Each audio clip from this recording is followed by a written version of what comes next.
ಜಗನ್ನಾಥ್, ಯಾವಾಗ ಬಂದ್ರಿ? ಏಕೆ ಬರಬಾರದಾಗಿತ್ತೆ? ಮನೆಯಲ್ಲಿ ಯಾರು ಇಲ್ಲದ ವಿಷಯ ನಿಮ್ಗೆ ಹೇಗ್ ಗೊತ್ತಾಯ್ತು ಅಂತ. ಎಂತ ಹುಚ್ಚಿ ಸುವರ್ಣ ನೀನು, ಕಳ್ಳನಿಗೆ ಹೇಗೆ ಕಳವು ಮಾಡಿಕೊಂಡು ಬನ್ನಿ ಎಂದು ಕೇಳಿದರೆ ಆ ಕಳ್ಳ ಕೇಳಿದವರ ಮನೆಯನ್ನೇ ಲೂಟಿ ಮಾಡಿಕೊಂಡು ಬಂದ ವಿಧಾನ ನಿನಗೆ ತಿಳಿಸಬೇಕಾಗುತ್ತದೆ.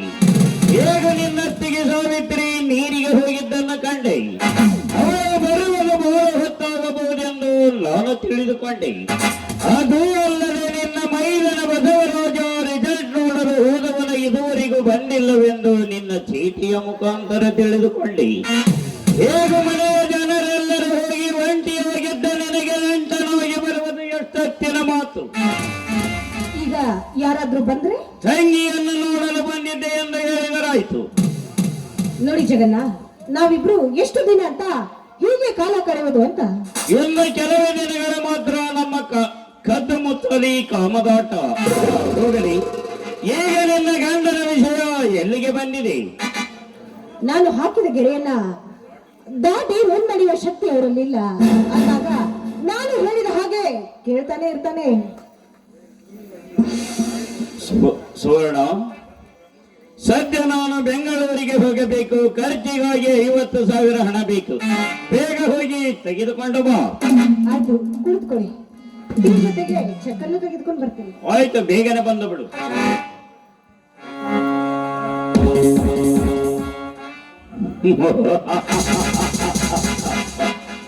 ಸುವರ್ಣ, ಸಾಧನೆಯ ಮಾಡುವ ಹೆಣ್ಣು ನೀನನ್ನ ಕೈಯಲ್ಲಿ ಸಿಕ್ಕಿರುವಿ ಎಂದಾಗ ಆ ಸುನೀಲನ ಬಾರು ನಾನು ನೋಡುವುದರಲ್ಲಿ ಸಂದೇಹವಿಲ್ಲ. ಹಣದ ಸಂಪತ್ತಿನ ಸುರಿಮಳೆ ನಿನ್ನ ಕೈಯಲ್ಲಿರುವಾಗ ಈ ಜಗನ್ನಾಥ ಯಾವಲಕ್ಕೂ ಅಂದನೆ ಉಳಿತದೆ ಮನ್ನಜ್ಜರಿಸುತ್ತಿದ್ದಾನೆ.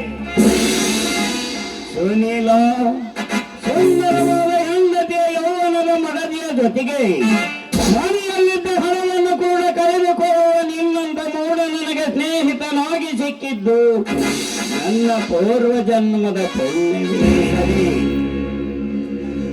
ಒಂದೊಂದು ದಿನ ನೀನು ಈ ಬೀದಿಯಲ್ಲಿ ಭಿಕಾರಿಯಾಗಿ ತಿರುಗಿದಾಗ ಮುಂದೆ ನಿನಗೆ ದೇವರೇ ಗತಿ. ಸುವರ್ಣ, ನನಗೆ ನೀನು ಬೇಡಿದಾಗ ನಿನ್ನ ದೇಹ ಸುಖ ನೀಡಲು ಮುಂದಾದ ನಿನಗೆ ಅತಿ ಶೀಘ್ರದಲ್ಲಿಯೇ ನಿನಗೆ ಯಮಲೋಕದ ಹಾದಿ ತೋರಿಸುವ ವಂಚ ಹಾಕಿದ್ದಾನೆ ಈ ಮುಚ್ಚದ್ದಿ ಜಗನ್ನಾಥ.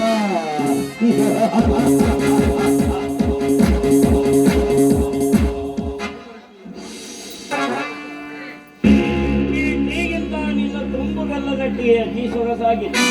ನಿನ್ನ ಮಧುರವಾದ ಕಂಠದಿಂದ ಒಂದು ಸುಮಧುರವಾದ ಗೀತೆಯೊಂದನ್ನು ಹಾಡು.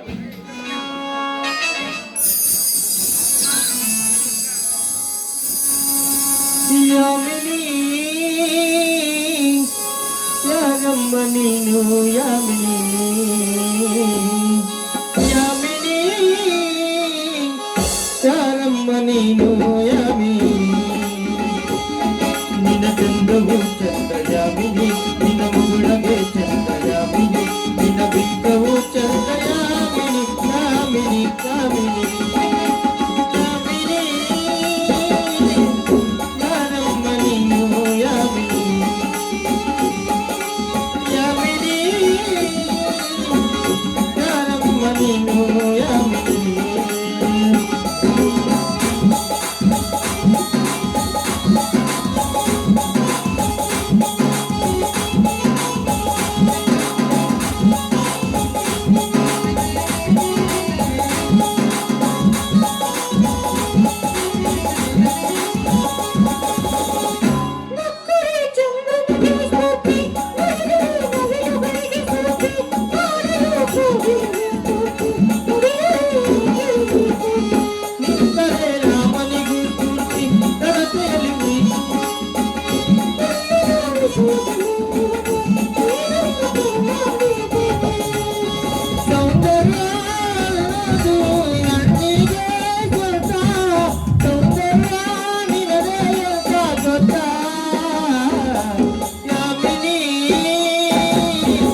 ಯಾಮಿನಿ ನಿನ್ನ ಮುಗುಳಗೆ ಚಂದ ಯಾಮಿನಿ ನಿನ್ನ ಸ್ಪರ್ಶವು ಚಂದ ಯಾಮಿನಿ ಯಾಮಿನಿ ಯಾಮಿನಿ ಯಾಮಿನಿ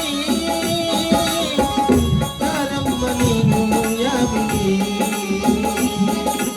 ಯಾಮಿನಿ ಯಾರಮ್ಮ ನೀನು ಯಾಮಿನಿ.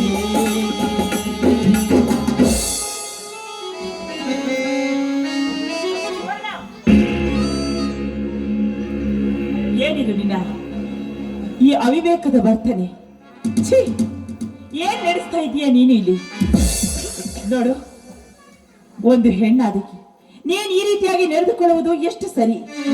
ಅಷ್ಟೇ ಅಲ್ಲ, ಈ ನಮ್ಮ ನಾಡಿನಲ್ಲಿ ಸತ್ಯವಾದನ ಹೆಂಡತಿ ತನ್ನ ಗಂಡನ ಸತ್ಯವಾದ ಪ್ರಾಣವನ್ನೇ ಪಡೆದುಕೊಂಡು ಕೊನೆಗೂ ಸಾವಿತ್ರಿ ಅಂತ ಅನಿಸಿಕೊಂಡು, ಅಷ್ಟೇ ಅಲ್ಲ, ತನ್ನ ಗಂಡ ಒಬ್ಬ ಹುಚ್ಚನೇ ಆದರೂ ಕೂಡ ಅಂತವನೊಂದಿಗೆ ಜೀವನವನ್ನ ಸಾಗಿಸಿ ಕೊನೆಗೂ ದೇವತೆ ಅಂತ ಅನಿಸಿಕೊಂಡಿರುವ ಆ ಹೇಮರೆಡ್ಡಿ ಮಲ್ಲಮ್ಮ ಅಂತವರ ನಾಡಿನಲ್ಲಿ ಇಂಥ ಹೇಯ ಕಾರ್ಯವನ್ನ ಮಾಡ್ತಾ ಇದೆಯಲ್ಲ, ನಾಚಿಕೆ ಆಗೋದಿಲ್ವೇ ನಿನಗೆ? ಯಾಕೆ ಸಾವಿತ್ರಿ, ಮನೆಗೆ ಬಂದ ನನ್ನನ್ನು ನೋಡಿ ಕೂಡಿ ಮಾತನಾಡೋದನ್ನ ನೋಡಿ ಇಷ್ಟೊಂದು ಸಂಶಯ ಪಡ್ತಾ ಇದೆಯಲ್ಲ, ಯಾಕೆ? ಇವನು ನಿನ್ನ ಅಣ್ಣನ? ಹೌದು, ಮೆಚ್ಚಲೇಬೇಕು ಕಣೆ, ಇವನೇನು ನಿನ್ನ ಅಣ್ಣ. ನೋಡು, ಅಣ್ಣ ಎನ್ನುವ ಪವಿತ್ರವಾದ ಸಂಬಂಧಕ್ಕೆ ನೀನು ಈ ರೀತಿಯಾಗಿ ಕಲಕವನ್ನು ಕಟ್ಟಿ ಮಾತನಾಡಬೇಡ. ಯಾಕೆ ಅಂತಂದ್ರೆ ಅಣ್ಣ ತಂಗಿಯರ ಸಂಬಂಧ ಅನ್ನೋದು ಒಂದು ಪವಿತ್ರವಾದ ಬಂಧ. ರಕ್ಷಾ ಬಂಧನದ ಹಬ್ಬದಂದು ತನ್ನ ಒಡ ಹುಟ್ಟಿದ ಅಣ್ಣನಷ್ಟೇ ಅಲ್ಲ, ಇನ್ನೊಬ್ಬರ ಮನೆಯ ಒಬ್ಬ ಯುವಕನಾದರೂ ತಂಗಿ ಅಂತ ಹೇಳಿ ಅವಳ ಕೈಗೆ ರಾಖಿಯನ್ನ ಕಟ್ಟಿದ್ರೆ ಕೊನೆವರೆಗೂ ನನ್ನ ಮಾನ ಶೀಲ ಇದು ಎಲ್ಲರ ರಕ್ಷಣೆ ನಿನಗೆ ಅಣ್ಣ ಅಂತ ಹೇಳಿ ಆ ಹೆಣ್ಣು ವಹಿಸ್ಕೊಳ್ತಾಳೆ. ಅಂತ ಪವಿತ್ರವಾದ ಆ ಸಂಬಂಧಕ್ಕೆ ಅಣ್ಣ ತಂಗಿಯರ ಸಂಬಂಧವನ್ನ ಕಟ್ಟಿ ಈ ರೀತಿಯಾಗಿ ಕಾಮದ ಚೆಲ್ಲಾಟವನ್ನ ಆಡ್ತಾ ಇದೆಯಲ್ಲ, ನಿಮ್ಮಂತವರನ್ನ ಕಾಲಲ್ಲಿ ಹಾಕಿರುವ ಮೆಟ್ಟಿನಿಂದ ಬಾರಿಸಬೇಕು. ಅಣ್ಣ ತಂಗಿಯನ್ನ ಪವಿತ್ರವಾದ ಸಂಬಂಧಕ್ಕೆ ಅರ್ಥ ಸಿಗೋದು. ಹೆಚ್ಚಿಗೆ ವಿಚಾರದ ಬಗ್ಗೆ ಕೆಡಿಸಿಕೊಂಡರೆ ಪರಿಸ್ಥಿತಿ ನೆಟ್ಟಗಿರಕ್ಕಿಲ್ಲ. ಎಲ್ಲ ಬುದ್ಧಿಯ ಮಾತು ಕೇಳಿ ಉತ್ತಮರಾಗುವರೆ ಈ ಸಮಾಜದಲ್ಲಿ ಯಾರು ಇಲ್ಲ. ವಿಚಾರ ಮಾಡಿ ಮಾತನಾಡು. ಹೆಚ್ಚ ಬಾಯಿನ ಅವಿವೇಕಿ, ಯಾರು ಇಲ್ಲದ ಸಮಯವನ್ನ ಸಾಧಿಸಿ ಬಂದು ಒಂಟಿ ಹೆಣ್ಣು ಮನೆಯಲ್ಲಿದ್ದಾಳೆ ಅಂತ ತಿಳಿದು ಅಂತವರೊಂದಿಗೆ ಕಾಮದ ಚಕ್ರವನ್ನ ಆಡಿದ್ದು ಅಲ್ಲದೆ ಈ ಮನೆಯವರಿಗೆ ಬಂದು ನನಗೆ ಎಚ್ಚರಿಕೆಯ ಮಾತನ್ನ ಹೇಳ್ತಾ ಇದೆಯಲ್ಲೋ ಭಂಡ. ನೀನು ಒಂದು ಹೆಣ್ಣು ಹೆತ್ತವಳಾಗಿ ಇನ್ನೊಂದು ಹೆಣ್ಣಿನ ಬಗ್ಗೆ ಈ ರೀತಿ ಕಳಂಕ ಕಟ್ಟಿ ಮಾತನಾಡುತ್ತಿರುವೆಯಲ್ಲ, ನಿನಗೆ ವಿಚಾರ ಎಂಬುದು ಗೊತ್ತಿಲ್ಲವೇ? ನೀನು ಸುಮ್ಮನಿರಲ್ಲ, ಇವಳಿಗೆ ಹೆಣ್ಣು ಇಲ್ಲ ಗಂಡು ಇಲ್ಲ, ಗಂಜಾದ ಇವಳು ಬಾಯಿಗೆ ಬಂದಂತೆ ಈ ರೀತಿ ಮಾತನಾಡ್ತಾ ಇದ್ದಾಳೆ. ಆ ದೇವರು ಇವಳ ಹಣೆ ಬರಹದಲ್ಲಿ ಏನಂತ ಬರ್ದಿದ್ದಾನೆ ಗೊತ್ತಾ ಅಣ್ಣ? ಮಕ್ಕಳ ಜೊತೆ ಬಂಜಿ ಆಗಿ ಬೀದಿ ಬೀದಿಲಿ ಅಲ್ಲಿಗೆ ಸಾಯ್ಬೇಕು ಅಂತ ಇವಳ ಹಣೆಯಲ್ಲಿ ಬರ್ದಿದ್ದಾನೆ. ಮಾತಿಗೂ ನೀ ನನ್ನನ್ನ ಈ ರೀತಿಯಾಗಿ ಬಂಜೆ ಅಂತ ಕರೆದು ಮಾತನಾಡಿಸ್ಬೇಡ. ಮಕ್ಕಳಿಲ್ಲದ ನನಗೆ ಒಂದು ಕಡೆ ನೋವು ಆದ್ರೆ ನೀನು ಹೇಳುವ ಮಾತಿನಿಂದ ಮತ್ತಷ್ಟು ನೋವು ನನ್ನ ಮನಸ್ಸಿಗೆ ತರಬೇಡ. ನೀನು ಏನೇ ಮಾತನಾಡಿದ್ರು ಸರಿ, ಆದ್ರೆ ನಾನು ಮಾತ್ರ ಇದನ್ನ ಸುಮ್ಮನೆ ಬಿಡುವುದಿಲ್ಲ. ಹೇಳು, ಇವನ್ ಯಾರೇ? ಇವನ್ ಯಾರು?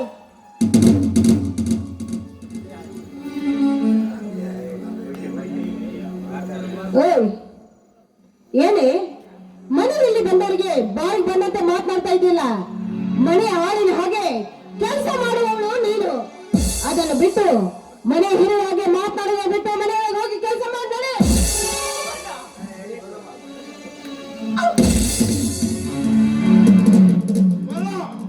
ಏ ಕತ್ತೆ, ನನ್ನ ಹತ್ತಿಗೆ ಮೇಲೆ ಕೈ ಮಾಡುವಷ್ಟು ಹತ್ತು ಮೀರಿದ್ದೇನೆ. ಕತ್ತೆ, ಮದುವೆಯ ಮುಂಚೆನೆ ನಿನ್ನೆ ಬರ್ತೇನೆ, ಆದರೆ ಮದುವೆ ಆದ ಮೇಲೆ ಇನ್ನು ಏನೋ ಮಾಡಬಹುದು.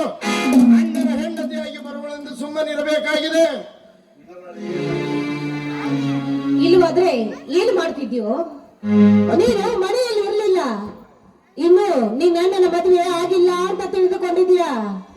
ನಾನೀಗಾಗ್ಲೇ ನಿನ್ನ ಅಣ್ಣನ ಮದುವೆ ಆಗಿ ಮನೆ ಬಂದಿದ್ದೀನಿ ಅನ್ನೋದನ್ನ ಮರ್ತು ಬಿಟ್ಟಿದೆ ಏನೋ ನೀನು? ಅತ್ತಿಗೆ, ಇವರ ಆಡುವ ಮಾತು ವಿಚಿತ್ರವಾಗಿದೆಯಲ್ಲ. ಇಲ್ಲ ಬಸವರಾಜ, ಇದು ವಿಚಿತ್ರವಾದ್ರೂ ಸಚಿತ್ರ. ಈಗಾಗಲೇ ಸುನಿಲ್ ನೊಂದಿಗೆ ಇವಳ ಮದುವೆ ಆಗೋಗಿದೆಪ್ಪ.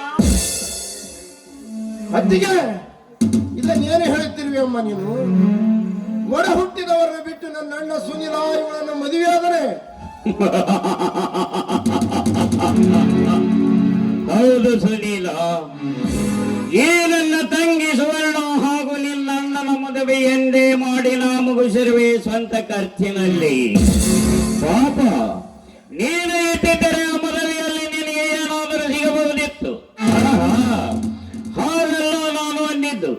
ಮುದ್ದು ಅಣ್ಣನ ತಲೆಯ ಮಂಗಲಾಕ್ಷತೆ ಹಾಕುವ ಭಾಗ್ಯ ನಿನ್ನಂತ ನಾಯಿಗಾದರೂ ಸಿಗುತ್ತಿತ್ತಲ್ಲ ಎಂದು ಹೇಳಿದೆ. ಕೊನೆಗೂ ನಿನ್ನ ಛಲವನ್ನ ತೀರಿಸಿಕೊಂಡು ಬಿಟ್ಟಿ ಅಲ್ಲವೇ?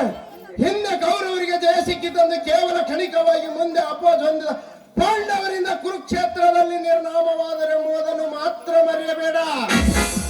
ಒಂದು ವೇಳೆ ನೀನು ನನ್ನ ಮನೆತನಕ್ಕೆ ದ್ರೋಹವೆಸಗಿದ್ದಾದರೆ ನಿನ್ನ ರಕ್ತದಿಂದ ನನ್ನ ಹಿರಿಯವರ ರಕ್ತವನ್ನು ಮಾಡಿಸಿ ಕುದಿಯುತ್ತಿರುವ ನನ್ನ ರಕ್ತಕ್ಕೆ ಶಾಂತಿ ದೊರಕಿಸಿಕೊಳ್ಳುವೆ. ಜಗನ್ನಾಥ್, ಶಾಂತಿ ದೊರಕಿಸಿಕೊಳ್ಳುವ ಹುಷಾರ್.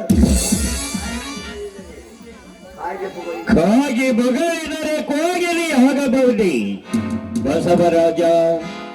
ನನ್ನ ಯೋಗ್ಯತೆ ಏನು, ನಿನ್ನ ಯೋಗ್ಯತೆ ಏನು? ನನ್ನೊಂದಿಗೆ ಮಾತನಾಡುವ ಯೋಗ್ಯತೆ ನೀನು ಎಂದು ಕಳೆದುಕೊಂಡು ಬಿಟ್ಟಿರುವೆ. ನನ್ನನ್ನು ಎದುರು ಹಾಕಿಕೊಂಡವರನ್ನು ನಾನು ಇದುವರೆಗೂ ಯಾರನ್ನು ಬಿಟ್ಟಿಲ್ಲ ಮರಿ. ನನ್ನನ್ನು ಎದುರು ಹಾಕಿಕೊಳ್ಳಲು ಯಾರಾದರೂ ಬಂದರೆ ಅವರನ್ನೇ ಮುಗಿಸುವುದೇ ಈ ಜಗನ್ನಾಥನ ಗುರಿ. ನೀನೇನು ಭುಜದ ಮೇಲೆ ಕೈ ಇಕ್ಕಿ ಅಪಹಾಸ್ಯ ಮಾಡಬಹುದು. ಮುಂದೆ ಇದೇ ನಿನ್ನ ದೇಹವನ್ನು ಕೊಚ್ಚಿ 10 ಕಾಗಿಗಳಿಗೆ ಎಡೆ ಇಟ್ಟಾಗ ಅದನ್ನು ತಿಂದು ಕಾಗಿಗಳು ಅಪಹಾಸ್ಯ ಮಾಡಿ ಹರಿದು ತಿನ್ನುತ್ತವೆ ನಿನ್ನ ಮುದ್ದೆ ಮಾಂಸಗಳನ್ನು.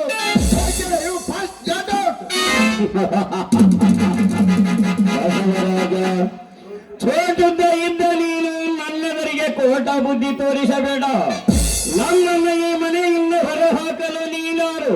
ನಿನಗೆ ಹಿಂದೆ ಹೇಳಿದ್ದೆ ಮಗನೇ, ಒಂದಿಲ್ಲ ಒಂದು ದಿನ ನನಗೆ ಬಂದ ಪರಿಸ್ಥಿತಿ ನಿನಗೆ ತಂದೊಡ್ಡುತ್ತೇನೆಂದು. ನೀನೀಗ ನನ್ನ ಮನೆಯಿಂದ ಹೊರಹಾಕಲು ನಿನ್ನಿಂದ ಅಷ್ಟವಲ್ಲೂ ನಿನ್ನನ್ನು ಹೊಟ್ಟಿಸಿದ ನಿನ್ನ ತಂದೆಯಿಂದಲೂ ಸಾಧ್ಯವಿಲ್ಲ. ಈ ಮನೆ ಹಕ್ಕುದಾರ ಯಾರು ಹಕ್ಕುದಾರು? ತೆಗೆದುಕೋ ಹಕ್ಕಿನ ಪತ್ರ. ಸುಳ್ಳು, ಇದೆಲ್ಲ ಮೋಸದಿಂದ ಬರೆಸಿಕೊಂಡಿದ್ದೀರಾ. ಅದೆಲ್ಲ ಡೂಪ್ಲಿಕೇಟ್. ಒರಿಜಿನಲ್ ನನ್ನ ಹತ್ರ ಇದೆಯೋ? ಇದೆಲ್ಲ ಮೋಸ. ನೀವು ಮೋಸಗಾರರು, ಮೋಸದಿಂದ ಬರೆಸಿಕೊಂಡಿದ್ದೀರಾ.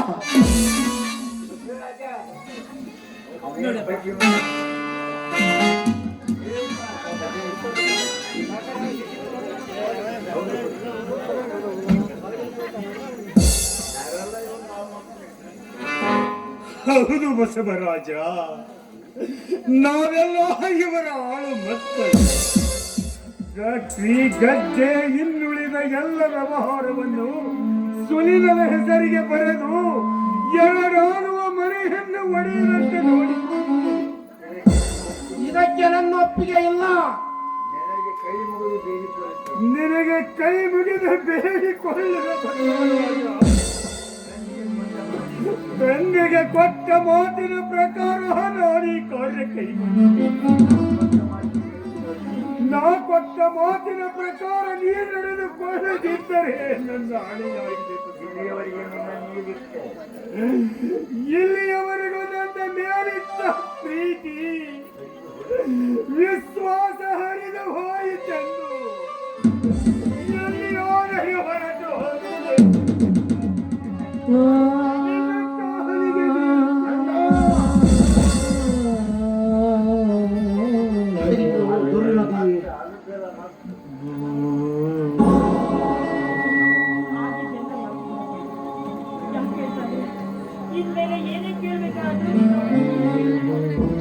ಅಯ್ಯೋ ದುರ್ವಿಧಿಯೇ, ಇಲ್ಲಿಗೆ ಬಂದಿದ್ದೇ ನನ್ನ ಬಾಳು. ಈ ನನ್ನ ಕೈಗಳು ಇನ್ನೊಬ್ಬರಿಗೆ ಹಣ ಬೇಕೆಂದು ಕೇಳ. ನನ್ನ ರಿಸಲ್ಟ್ ಫಸ್ಟ್ ಕ್ಲಾಸಿನಲ್ಲಿ ಪಾಸ್ ಆಗಿ ನನಗೆ ಸ್ವಲ್ಪ ಹಣ ಬೇಕಾಗಿದೆ. ಅದಕ್ಕಾಗಿ ಬಾಯಿಗೆ ಬಂದಂತೆ ಮಾತಾಡಿದ ಪಾಪ ಈಗ ಬಂದಿದ್ದಾನೆ ಹಣ ಕೇಳಲಿಕ್ಕೆ. ನಾಚಿಕೆ ಬರುವುದಿಲ್ಲ ನಿನ್ನ ಹೇಸಿ ಜನ್ಮಕ್ಕೆ. ಅಣ್ಣ ಅಂತ ಕರೆದರೆ ನಾಚಿಕೆ ಯಾಕಣ್ಣ? ನನಗೆ ಹಾಗೆ ಕೊಡುವುದಾಗಿದ್ದರೆ ನನ್ನ ಆಸ್ತಿಯನ್ನು ಎಲ್ಲ ಇಟ್ಟುಕೊಂಡಾದರೂ ಹಣ ಕೊಡು. ಎಲ್ಲಿದೆ ನಿನಗೆ ಬರುವ ಆಸ್ತಿ? ಎಲ್ಲರೂ ಎಲ್ಲದಕ್ಕೂ ಹಣ ಕೇಳಿದ್ರೆ ಮನೆಯ ಬಾರ ಹೊತ್ತ ನಾನು ಸಂಬಳ ಇಲ್ಲದೆ ಇರಬೇಕಾಗಿದೆ. ಸುವರ್ಣ, ಈ ತಲೆ ತಿರುಗರ ಕೊಡುಗೆ ಏನು? ಕೆಲಸ ಮಾಡುತ್ತಾ ಊಟ ಮಾಡೋದಾದರೆ ಇರಲಿ, ಎಲ್ಲದಿದ್ದರೆ ಎಲ್ಲಿಗಾದರೂ ಹೊರಟು ಹೋಗಲಿ. ಹೋಗೋಣ, ಹೋಗೋಣ ಹೋಗೋಣ. ನೋಡು, ಈ ನಿನ್ನ ಕೋಮಲ ಕೈಗಳಿಂದ ಎಲ್ಲರೂ ಕೆಲಸ ನೀನೇನಪ್ಪ ಕೆಲಸ ಮಾಡ್ತೀಯ? ಹಣವಿಲ್ಲದ ಕೆಲಸ ನಡೆಯಲಾರದು ಈ ದುಷ್ಟ ಪರಿಸ್ಥಿತಿಯಲ್ಲಿ. ಕೆಲಸ ಸಾಗುವುದಕ್ಕಂತೂ ಸಾಧ್ಯವಿಲ್ಲ. ಅದಕ್ಕಾಗಿ ಎತ್ತಿಗೆ ಯಾವುದಾದ್ರೂ ಕೆಲಸ ಮಾಡುತ್ತಾ ಹೊಟ್ಟೆ ಹೊರೆಯುತ್ತೇನೆ.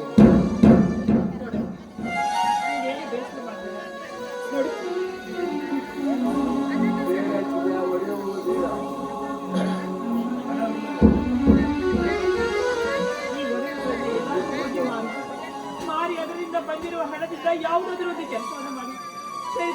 ಬೇಡ ಅತ್ತಿಗೆ, ಬೇಡ. ಆ ಒಡವೆಗಳು ನನಗೆ ಬೇಡ. ಅವು ನಿನ್ನ ತವರ ಮನೆಯವರು ನಿನಗೋಸ್ಕರ ಕೊಟ್ಟ ವಸ್ತುಗಳಮ್ಮ. ಅವುಗಳನ್ನು ತೆಗೆದುಕೊಂಡು ನಾನು ಏನು ಮಾಡಲಿ? ನನ್ನ ತಾಯಿಯ ತಮನಾಳಾದ ನಿನ್ನ ಆಶೀರ್ವಾದ ಮಾತ್ರ ಸದಾ ನನ್ನ ಮೇರೆಗೆ ಅಷ್ಟೇ ಸಾಕು. ಬಸವರಾಜ, ಮತ್ತೆ ಹಣವನ್ನೆಲ್ಲಿ ತರುತ್ತೀಯ?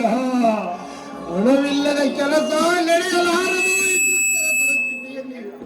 ಕೆಲಸ ಸಾಗುವುದಕ್ಕಂತೂ ಸಾಧ್ಯವಿಲ್ಲ. ಅದಕ್ಕಾಗಿ ಯಾವುದಾದರೂ ಒಂದು ಕೆಲಸ ಮಾಡುತ್ತಾ ಹೊಟ್ಟೆ ಹೊರೆಯುತ್ತೇನೆ.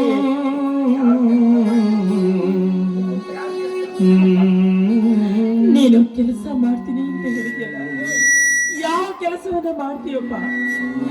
ಎಲ್ಲರೂ ನಿನ್ನ ಈ ಕೈಗಳಿಂದಲೇ ಕೆಲಸ ಮಾಡಿಸೋದಕ್ಕಾಗಿ ಮುಂದಾಗ್ಬಿಟ್ರಲ್ಲ, ಅದೇನು ಬೇಡಪ್ಪ, ಬೇಡ. ಒಂದು ಈ ಸಲ ಎಲ್ಲರೂ ಹೋಗಿ ಮಾರಿ ಆ ಹಣದಿಂದ ಕೆಲಸ ಮಾಡು. ಬೇಡ ಅತ್ತಿಗೆ, ಬೇಡ. ಸಾವಿತ್ರಿ, ಅವಿಷ್ಟು ಸಾಮಾನ್ಯನಿಂದ ಬರುವ ಹಣ ಸಾಕಾಗಲಿಕ್ಕಿಲ್ಲ. ನಿನ್ನ ಮೈ ಮೇಲಿರುವ ಆಭರಣಗಳನ್ನು ಬಿಚ್ಚಿಕೊಡು. ಅಷ್ಟೇ ಅಲ್ಲ, ನಿನ್ನ ಕೊನೆಯಲ್ಲಿ ಹೊಳೆಯುವ ತಾಯಿಯೊಂದನ್ನು ಬಿಚ್ಚಿಕೊಡು.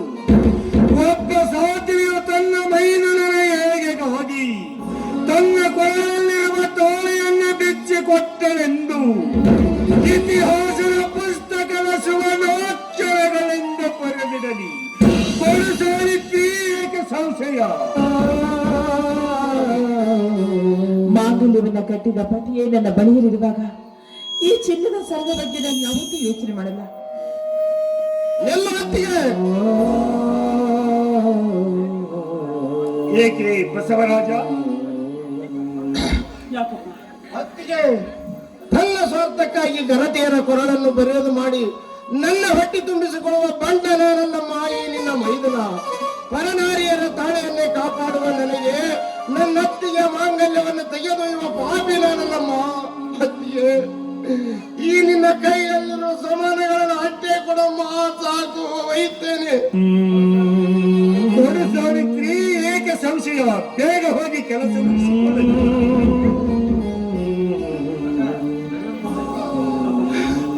ಇದನ್ನ ತೆಗೆದುಕೊಂಡು ಎಲ್ಲಾದ್ರೂ ಹೋಗಿ ಮಾರಿ ಅದರಿಂದ ಬರುವ ಹಣದಿಂದ ಯಾವುದಾದ್ರೂ ಒಂದು ಕೆಲಸ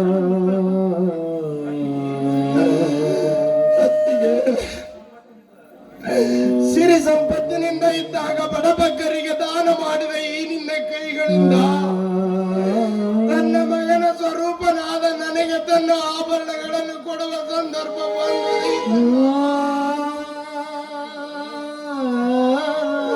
ಅತ್ತಿಗೆ, ಈ ಮನೆ ಎಂದಿನ ತೇಜಸ್ಸು, ಈ ಬಂಗಾರವು ನಿನ್ನ ಮೈ ಮೇಲಿನ ನನ್ನ ಕೈಗೆ ಬಂದಾಗ ಕಳೆದುಕೊಂಡವಾದ ತೇಜಸ್ಸು ಹೊಂದಿತು ಅತ್ತಿಗೆ.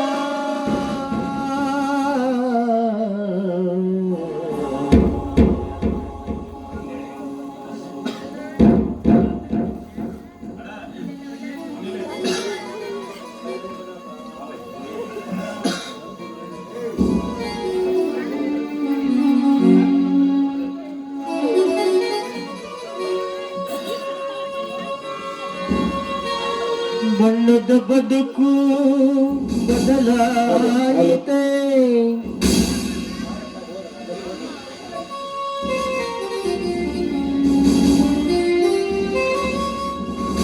ನಿನ್ನ